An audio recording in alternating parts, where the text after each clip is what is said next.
a dar inicio a la clase de hoy. Vamos a pedirle favor a Saúl que nos comparta las diapositivas. Con gusto, licenciada. Ahorita presento las diapositivas. Gracias.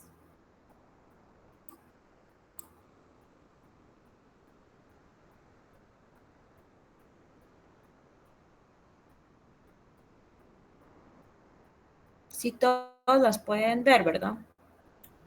Sí, licenciada.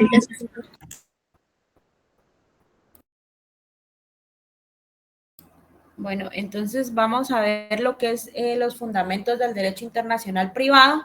Acá, como podemos observar, tenemos otra nueva definición que nos indica que va a ser el conjunto de normas jurídicas nacionales y supranacionales del derecho público que tienen como objeto solucionar controversias de carácter interestatal o también internacional mediante la elección del juez competente para poder dirimirlas, de la ley aplicable al fondo de asuntos o de la norma que específicamente haga solución directa, ¿sí? Continuamos con la siguiente.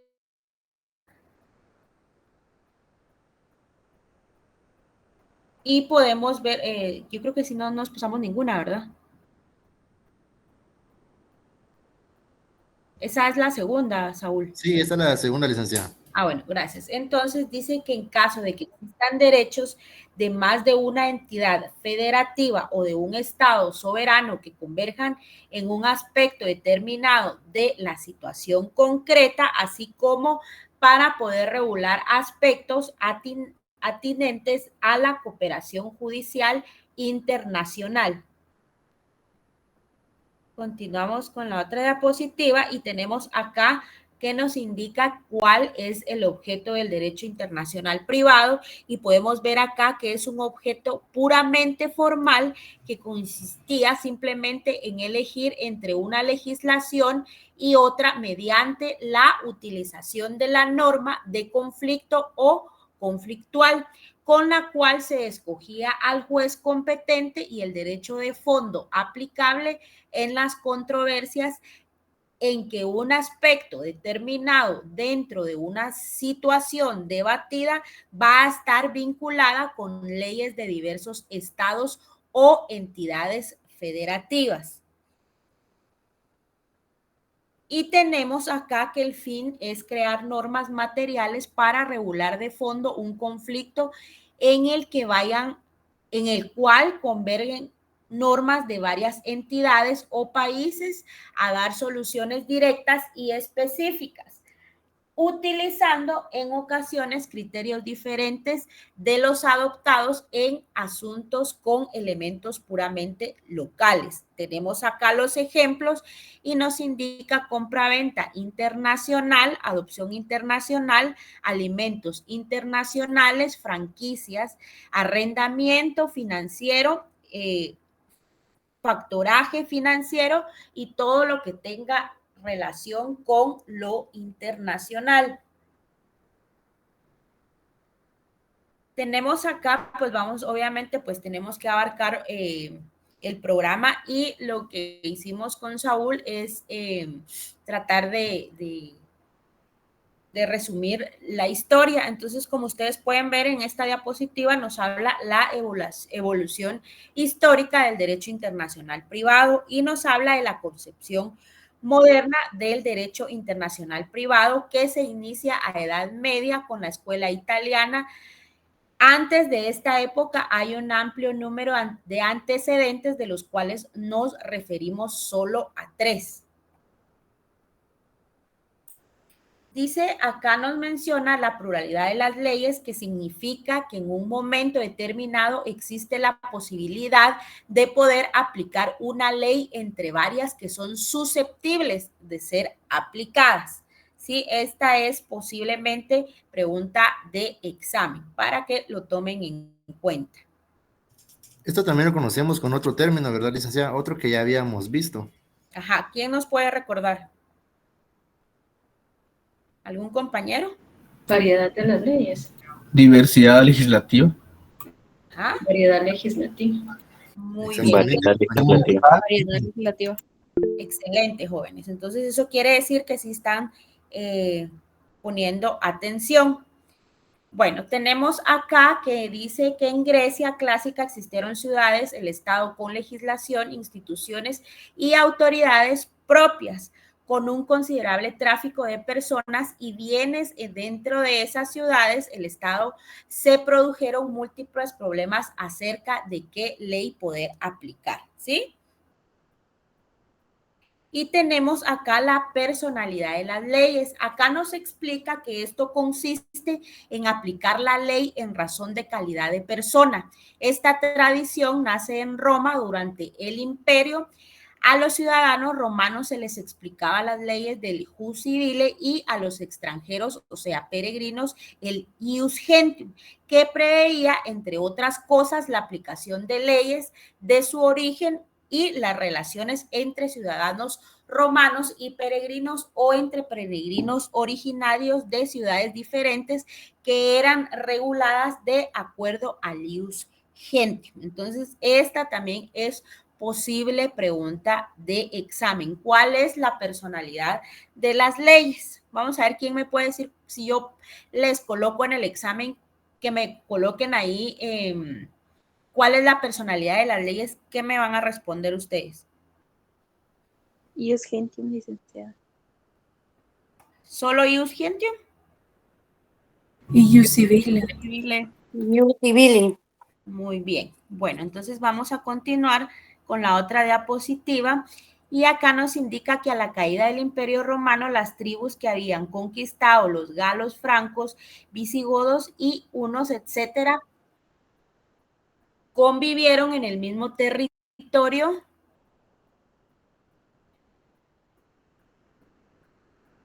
y cada tribu elaboró sus propias leyes a partir del derecho romano. Deben de haberse presentado problemas interesantes en la medida de que la ley se aplicaba de acuerdo con el origen tribal o la raza de cada individuo.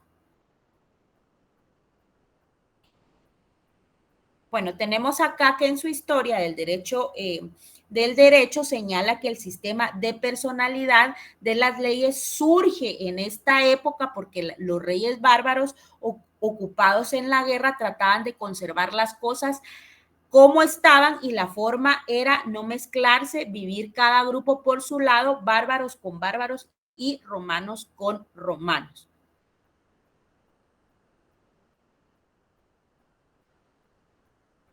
Tenemos acá el territorialismo de las leyes y esta consiste en aplicar la misma ley de foro a todas las personas que se encuentren dentro de un determinado sin tomar en cuenta su origen.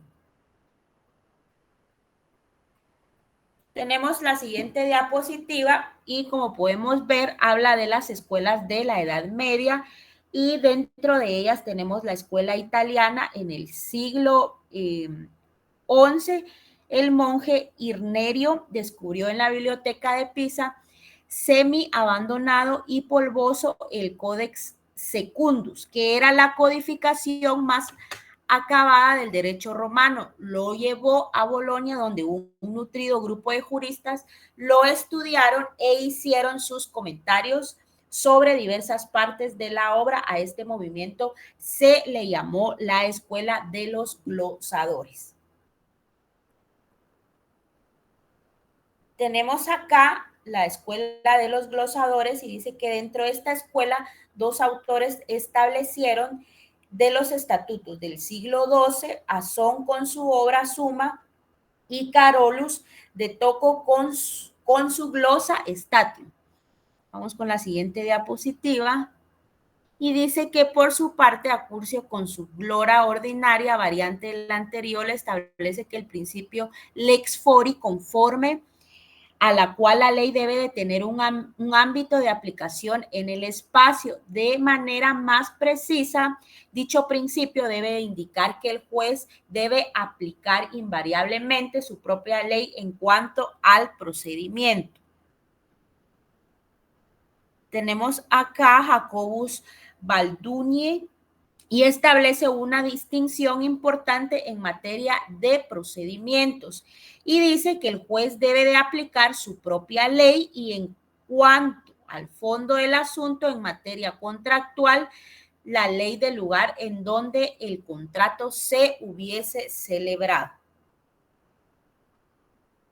Tenemos la siguiente diapositiva y nos habla de la escuela de postglosadores y floreció a finales del siglo XIII y durante el siglo XIV. Bartolo es su autor más destacado y se le considera el autor del se considera el fundador del derecho internacional privado moderno, ya que en sus glosas hace una síntesis de todos los estatutos que hasta la fecha existían en materia y los tradujo en los principios que irían a regir hacia el futuro.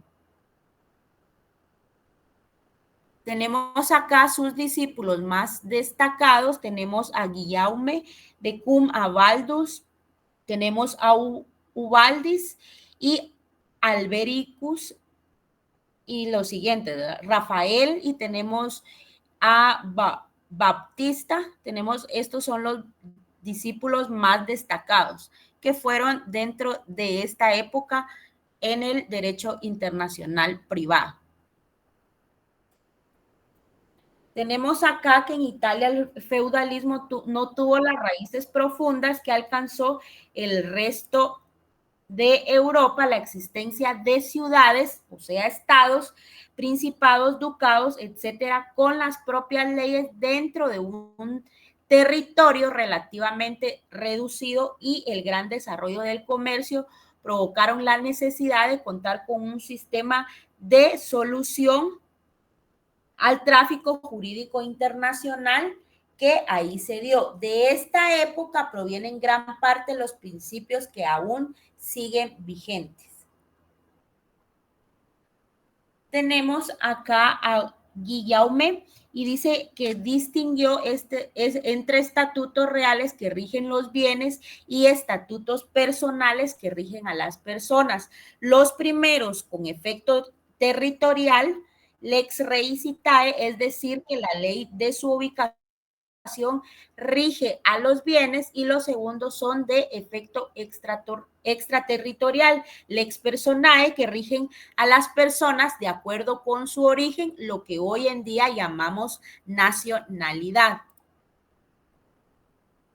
Tenemos aquí a Bartolo y dice que consideró que debía existir un estatuto intermedio aplicable a los actos jurídicos y así propuso el principio del locus regit actium, que equivale a que la ley de celebración del acto sea lo que se rija.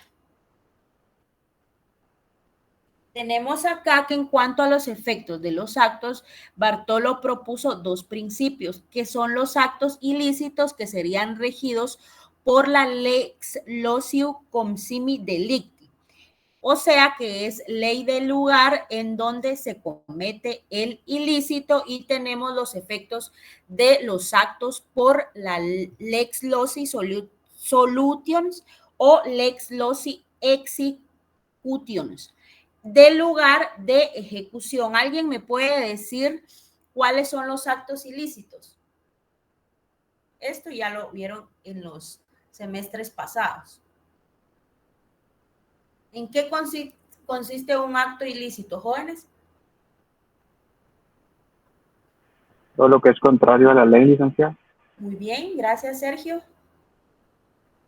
¿Alguien más? O sea, que el acto punible por la ley, ¿no? Gracias. Es una infracción también al derecho que genera un daño, ¿verdad?, a la persona. Es lo que está prohibido por la ley. Muy bien. ¿Alguien más? ¿Algún hecho voluntario en contra de la ley, licenciada? Excelente. ¿Algún hecho premeditado o no que se realice ya sea por acción o omisión, pero que transgrede la ley? Muy bien, acciones constitutivas de un delito, dice. Bueno, vamos a continuar. Gracias, jóvenes. Y tenemos de acá que, de acuerdo con Carlos Arellano García, las principales características de la escuela italiana son que planteaban problemas conflictuales concretos en los que se determinaba la aplicación territorial o extraterritorial de la norma. No estudiaba conflictos internacionales, sino interprovinciales. Y tenemos la número 3 y dice que no establecían principios generales dogmáticos y que el derecho romano se consideraba derecho común y de él se extraían argumentos, eran eminentemente prácticos. Tenemos acá la escuela francesa del siglo XVI y nos habla que bajo la influencia de los posaglores redactó un comentario al título de los feudos de la costumbre de París. Sus glosas las realizó conforme a un método analítico y universal. Conforme a este método, no solo se desarrollaron las ideas de los posaglores, sino que también se estableció las bases para el surgimiento de las ideas supranacionalistas. Tenemos acá a otro autor y nos habla que es de origen noble y conservador y elaboró su glosa con el título La costumbre de Gran Bretaña y de ella delineó el método dogmático y la idea sistemática del territorialismo. Tenemos acá que su principio básico fueron las finitas potestas y las finitas de juridictio. Y nos habla que de ahí derivan otros dos principios, los bienes inmuebles que se rigen por la ley del lugar de su ubicación y tenemos que las personas que se rigen por la ley de su domicilio y los bienes muebles por la ley del domicilio de su propietario, que en el siglo XIX fue traducido como mobilia secum persona. Tenemos acá de Argentre, que justifica de manera excepcional la aplicación de leyes extranjeras con base a los principios de justicia y equidad. Tenemos a Werner, que afirma que esta doctrina se condensa en la frase todos los estatutos son reales y de conformidad con lo señalado, sus principales características son que se dividían los estatutos en reales, personales y mixtos, y los reales tenían por objeto las cosas, los personales a los individuos y los mixtos a los dos anteriores. También establecían que en los estatutos reales y mixtos la norma se aplicaba territorialmente, en las personas extraterritorialmente. Tenemos también la número 3 y nos habla de la aplicación extraterritorial de la norma en el estatuto personal, que era una obligación fundada en la idea de justicia. Tenemos acá a Carlos Arellano, que comenta que la doctrina francesa antigua tiene el mérito de tratar de establecer principios más generales que los establecidos por la escuela italiana antigua. No obstante, el saldo es negativo porque trata a toda costa con verdadero prejuicio, sin razonarlo suficientemente, de poder limitar al máximo la aplicación de la norma jurídica foránea. Tenemos otra de las escuelas y nos menciona la escuela holandesa y flamenca y nos dice que esta también se llamaba de la cortesía, surgió en el siglo XVII y sus representantes fueron Paul y Ulrich y entre otros.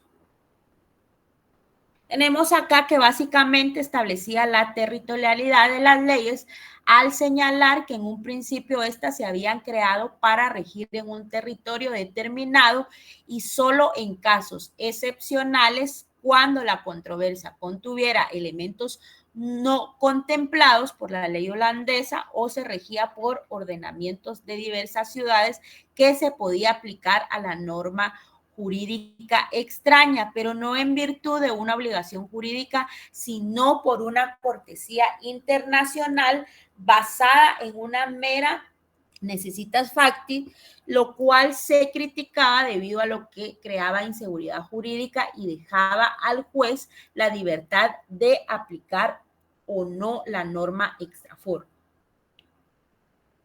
Dice, de acuerdo a Ulrich, redujo sus principios a 3 axiomas.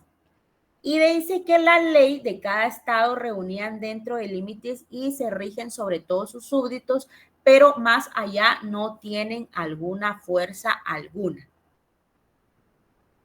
Tenemos acá la número 2 y dice que debe de considerarse súbditos del estado cuando se encuentran dentro de los límites del territorio y permanezcan en el transitorio o definitivamente. Tenemos la número 3 y nos habla de los jefes de estado que permiten por cortesía que una ley de otra nación se aplique a los demás estados luego de haber producido su efecto en el territorio de su pueblo, si ellos o sus súbditos no son lesionados en su poder o en sus derechos. Tenemos acá la escuela anglosajona y fue una continuación de la doctrina holandesa y flamenca, por lo que era predominante territorialista. Sufrió la influencia del feudalismo inglés y sobre todo la invasión de normandos a Inglaterra al mando de Guillermo en 1066, así como el ascenso al trono inglés de Holanda en 1688. Tenemos acá el sistema latinoamericano y dice que es un principio territorialista y para ubicar sus orígenes debe analizarse el antiguo derecho español. Dice que en la península ibérica del siglo VII, con la creación de un estado unitario recuperado en el fuero juzgo, se fijó un sistema territorialista por exigencias de orden político a fin de poder evitar la aplicación de las leyes romanas. Y tenemos acá que en el año 1250 el rey Alfonso promulgó el fuero real para poder reconstruir la unidad jurídica desmembrada por los numerosos fueros locales. En él retomó el principio de la territorialidad, con lo cual los extranjeros quedaron sometidos a las leyes del reino. Tenemos la siguiente diapositiva y nos habla que, sin embargo, en la obra magna, las 7 partidas se permitía que se aplicara el derecho extranjero de manera excepcional, siempre que no fuera a afectar el territorio. Tenemos acá que posteriormente en 1505 con la nueva y novísima recopilación se siguió el mismo criterio, con lo que se superó así a la fase de territorialidad absoluta de la Edad Media. Y tenemos acá el fundamento del derecho internacional privado latinoamericano, que está por consiguiente en las leyes españolas, las cuales se aplicaron en la época colonial y en los inicios de su vida independiente. Dice acá que cuando los países de América Latina se independizaron de la metrópoli, tras largos años de lucha, veían constantemente amenazada su soberanía nacional. La amenaza a su soberanía nacional explica la decidida oposición de gran parte de los nuevos estados a cualquier género de injerencia extraña, anuado a la tradición heredera que dio como resultado la marcada tendencia territorialista en la primera etapa de muchas nuevas codificaciones nacionales.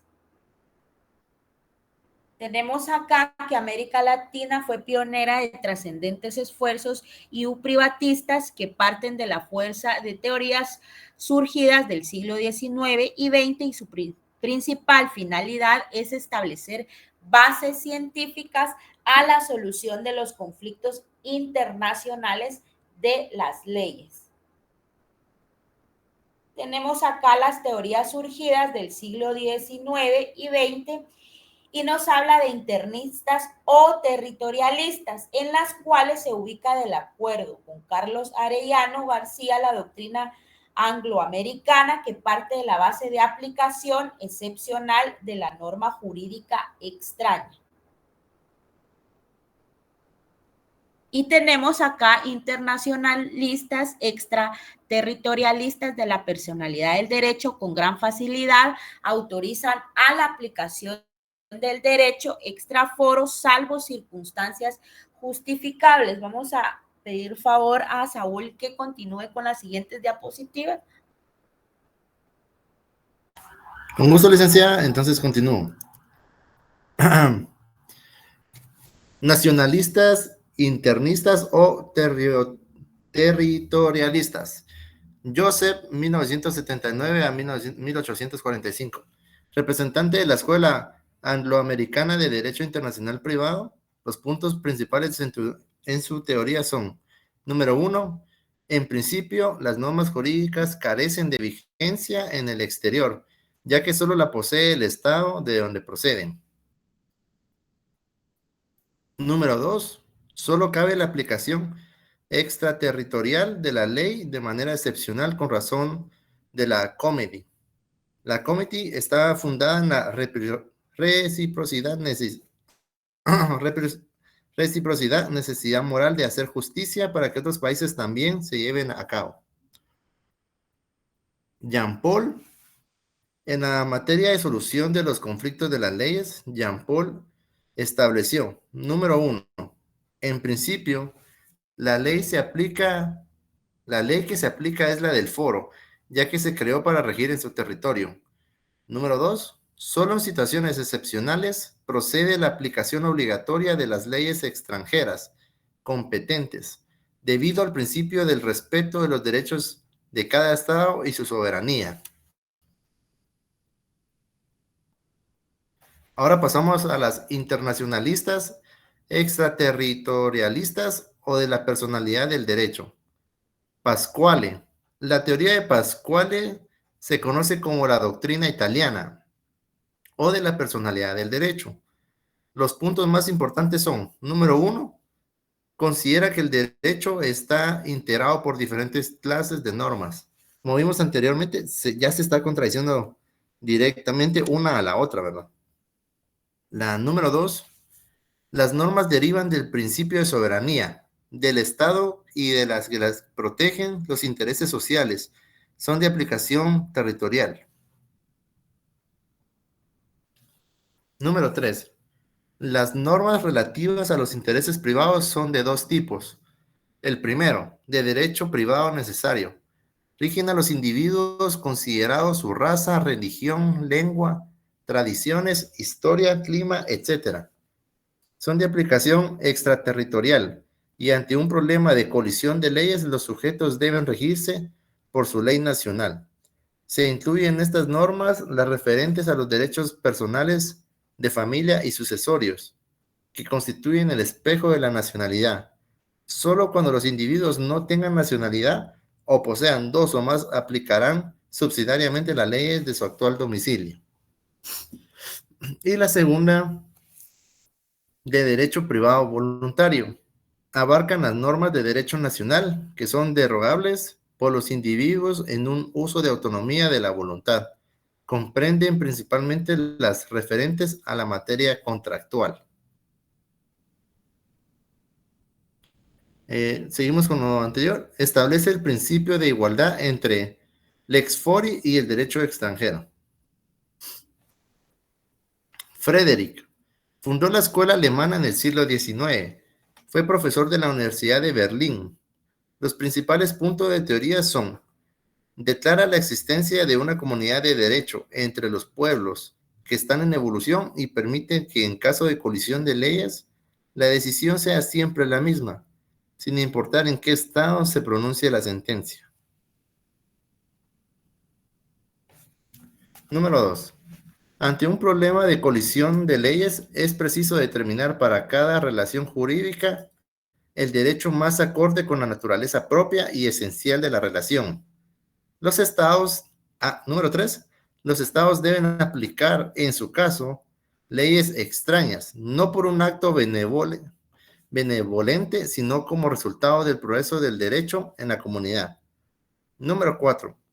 La evolución del derecho en la comunidad se logra por medio de la celebración de tratados que resuelvan los casos de colisión.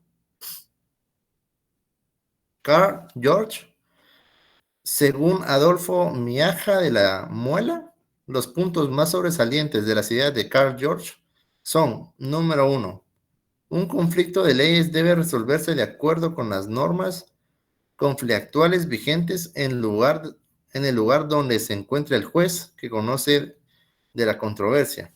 Número 2. Si no hay norma conflictual, el juez debe buscar la solución de acuerdo con el sentido y espíritu de las leyes vigentes en su estado. Pasamos a la siguiente diapositiva. El punto tercero de lo que pensaba Carl. Si un espíritu y sentido de las leyes no resuelve el problema, debe aplicarse el derecho de su estado. Número 4. Por tanto, la aplicación del derecho extranjero se reduce al supuesto de que la ley del juez prescriba su aplicación expresa o tácitamente. Número 5. Da a los jueces una fórmula sencilla para la solución de los conflictos de la ley. Anthony Pillet fue un doctrinario francés, profesor de Derecho Internacional Privado en su Universidad de París. Los puntos principales de su doctrina, según Carlos Arellana, son: destacar el carácter internacional de la materia. Dice que el principio de la ley es permanente y general. Permanente porque se aplica de manera constante y general debido a que se rigen todos los sujetos y a todas las relaciones jurídicas dentro de su territorio. Número 3. Sostiene que la materia no es posible que la ley conserve su generalidad y permanencia, pues sería completamente territorial. Número 4. Por tanto, en la materia debe optarse o no por la generalidad y permanencia de la ley, para seguir el sistema territorialista o extraterritorialista, de acuerdo con los intereses sociales. La teoría supranacionalista considera que el DPI deben tener en un contenido normativo de la naturaleza supranacional su origen en un domulin y pasa a través de juristas de principios del presente siglo, quienes en esta época de manera ideal creían que debía existir una comunidad de estados vinculados por una normativa internacionalistas, y otros que se propusieron a una comunidad jurídica universal de personas universalistas. La tendencia actual ha recibido una influencia muy amplia de estos pensadores a la medida de que un número cada día mayor de personas provienen de tratados y convenientes internacionales. Teorías territorialistas o internas, postulan las normas del derecho internacional privado deben tener un carácter nacional, pues el derecho nace y se agota en el ámbito interno.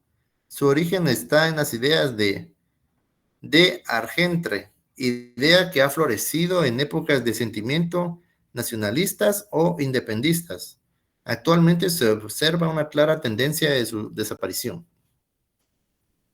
Teorías autónomas afirman que el derecho internacional privado debe elaborarse con un contenido normativo interno como internacional, sobre la base del derecho comparado. Los autores que se adhieren a estas teorías expusieron sus ideas entre los años 1930 y 1960, y se considera que son quienes sentaron las bases del derecho internacional privado contemporáneo, o sea, lo que estamos viviendo actualmente. Como se dan cuenta, pues tenemos una normativa interna y también ciertos convenios que ha suscrito el Estado de Guatemala, siempre guiándonos de la famosa Torre de Kelsen, ¿verdad? Como ustedes ya la conocen, creo que desde el primer semestre. Temas tradicionales de derecho internacional privado. Naturaleza de sus normas. Son de derecho público, ya que son de aplicación, es obligatoria e irrenunciable para los particulares. Estableció relaciones de supraordenación con el Estado y protegiendo los intereses sociales contenidos en ellas. Son nacionales e internacionales, ya que pueden encontrarse en ordenamientos internos o tratados. Como lo habíamos dicho, tenemos nuestro ordenamiento interno, que serían toda la legislación guatemalteca, y los tratados que suscribe Guatemala, ¿verdad?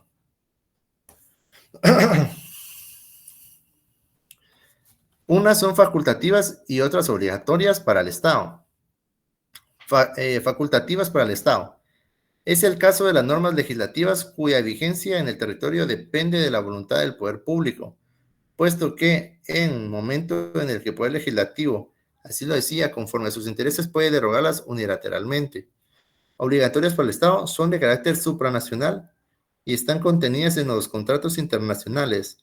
Se imponen jurídicamente a la voluntad de la nación, la cual está obligada a respetarlas, aún en contra de sus deseos, o menos que exijan, invaden, residan o disuelvan.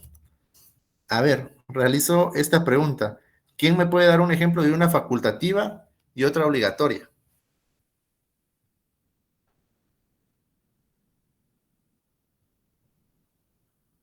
Vamos a ver, Armando Antonio Pérez, ¿nos puede dar un ejemplo de cuáles son las facultativas y las obligatorias?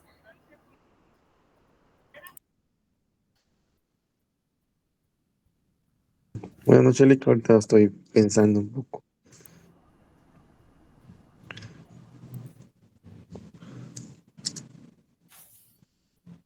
Licenciada, no sé si acá podría entrar en las facultativas que el Estado tiene la facultad de poder cobrar intereses, y en las obligatorias sería que está obligado a brindar salud, vida, garantizar estos derechos. ¿Qué opinan de los ejemplos de Brian? Vamos a ver, Cecilio, que hoy no ha hablado nada.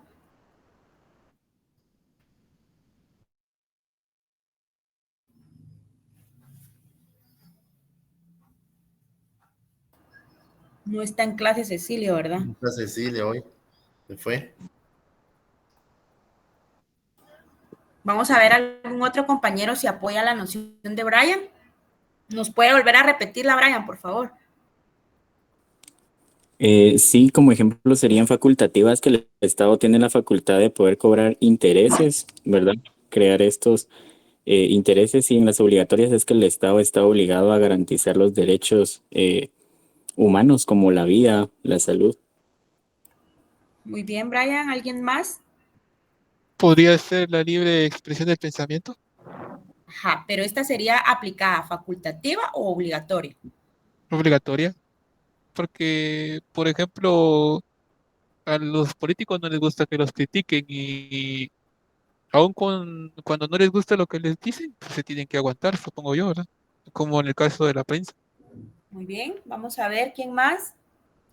Buenas noches. Tal vez podría entrar también lo que es el estado de calamidad y el presupuesto anual, ¿no? En facultativas el estado de calamidad, y en las obligatorias el presupuesto, pensaría.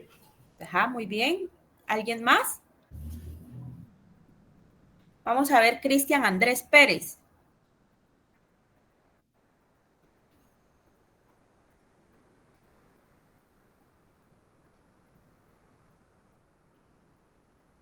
No está. Bueno, Estrella Lisbeth Quistán.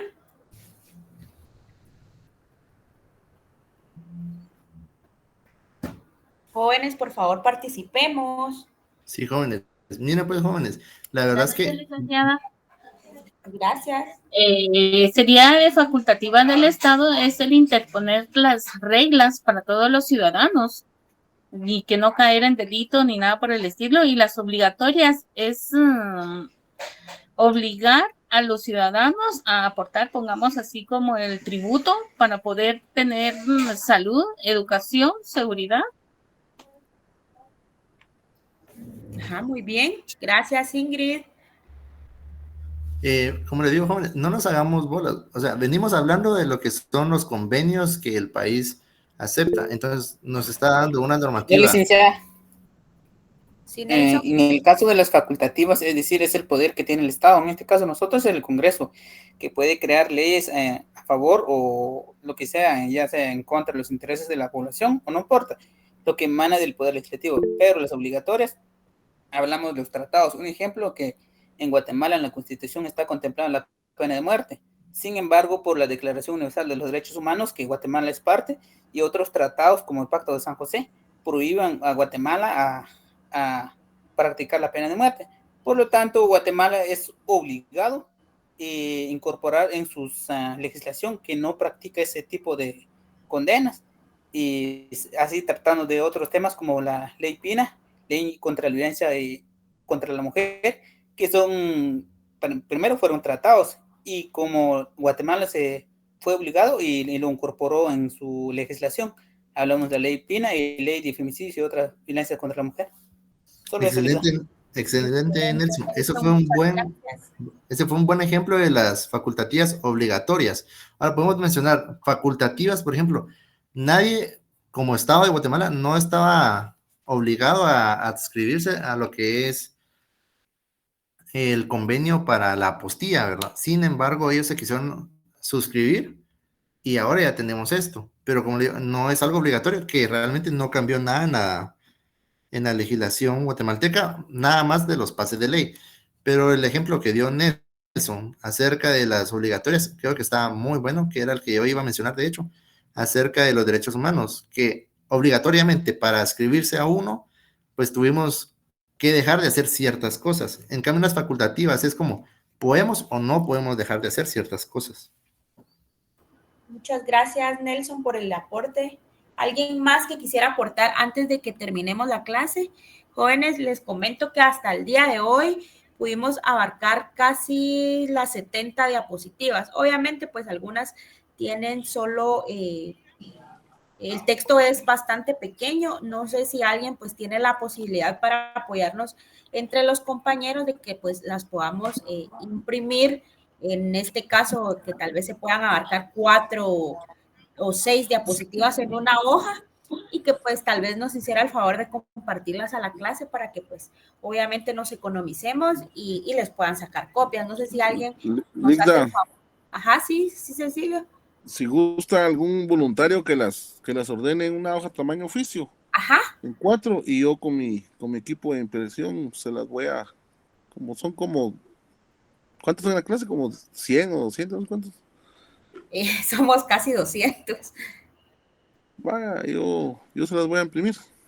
Va. Entonces, ya saben, compañeros, cualquier duda, pues nos podemos abocar a Cecilio. Le agradezco muchísimo, Cecilio, por el apoyo. Entonces, así pues, para que ustedes se puedan ahorrar y puedan... Otra aportación, licenciada, antes que termine la clase. Sí, por claro. ejemplo, a mí me gustan las armas, pues, y yo viajo mucho a las fronteras y también fuera del país, y tenemos una situación, por ejemplo, en la ley de portación de armas de fuego emitida por el DIGECAM. Dice nuestro decálogo que nosotros podemos portar arma de fuego 9 milímetros, pero si nosotros ponemos un pie en la frontera entre México y Guatemala, tenemos un problema porque el arma 9 milímetros es exclusiva del ejército. Entonces, aquí en Guatemala, pues, el arma 9 milímetros es como cargar un Tortix en la mano, pero allá no. Y muchas veces, muchas personas por desconocer la ley, pisan suelo mexicano con este tipo de armas, y a pesar de que tienen su licencia de portación, se meten a un problema grandísimo, porque no es un arma que la regulan para un particular, sino que para uso exclusivo del ejército. Entonces me imagino que ahí serían también en las obligatorias, ¿verdad? Porque queramos o no queramos, facultativa sería que el Estado, pues obviamente a algunos nos da el permiso de portar ciertas armas, pero saliendo del territorio guatemalteco, obviamente estamos obligados a cumplir la legislación de otros países. Exactamente, ¿verdad? O sea, no llevarla, no portarla. Así es, excelente aporte, gracias, Cecilio. Entonces, jóvenes, ¿alguien más que quiera aportar algo antes de que finalicemos la clase? ¿O estamos claros hasta ahí? Solo una observación, Lica. Freddy va a donar las hojas para esas impresiones. Excelente, jóvenes, de verdad. Les agradezco mucho por los aportes ahí para los demás compañeros. Pues obviamente, si nos podemos ahorrar algo para otros gastos, ¿verdad? Y poderlos, no sé, algunos aportes para la casa, qué sé yo, ¿verdad? Ustedes sabrán. Pero muchas gracias, Freddy, y muchas gracias, Cecilio. Entonces vamos a tratar de poder ponernos de acuerdo para tratar la manera de ayudar a los demás compañeros, ¿verdad? Porque obviamente pues no sabemos algún tipo de condición que tengamos en el hogar, en la casa, en el trabajo, o alguien que pues esté desempleado y todo, con toda la confianza se pueda acercar a nosotros y poder, obviamente no lo vamos a decir fulano, mengano, ¿verdad? Pero si podemos apoyar y aportar, lo vamos a hacer. ¿Sí, Carla? Licenciada, disculpe que le interrumpa y no sé si me entiende, pero es que estoy enferma. Yo estaba unificando y pasando a un documento inicialmente en Word para después trabajarlo en PDF, los dos juegos de diapositivas que usted ya mandó. Pero si usted comparte esto, yo puedo pasárselo a Luis en cuanto lo tenga para que lo podamos tener. Sí, pues para que ustedes dicen que dejemos de trabajar diapositivas y pasemos el contenido. No. Es que para mí se me hace más fácil estudiar así. Yo lo estaba haciendo en un solo documento, unificándolo. Bueno, no como diapositiva, sino que ya como un texto. Ya, miren, jóvenes, lo que podemos hacer es que antes del examen, o sea, unifiquemos todo y lo pasemos pues a algún documento Word y obviamente pues el contenido va a ser más pequeño. Lo de la historia, creo que eso sí no va a venir en el examen. Solo vamos a abarcar como los conceptos, el contenido y lo más importante, ¿oyeron? Pero igual eso lo vamos a hablar previo al examen, ¿sí? Entonces, de igual manera, pues, Carla, tal vez me hace el favor de comunicarse siempre con Cecilio y con Freddy para que pues estemos siempre en contacto para el apoyo a los demás compañeros. No sé si están de acuerdo los demás compañeros y pues siempre y cuando les agradecemos el apoyo para los demás. ¿Sí? Muchas gracias, compañeros. Gracias. Muchas gracias, compañeros, por el apoyo. Gracias, jóvenes. Feliz noche.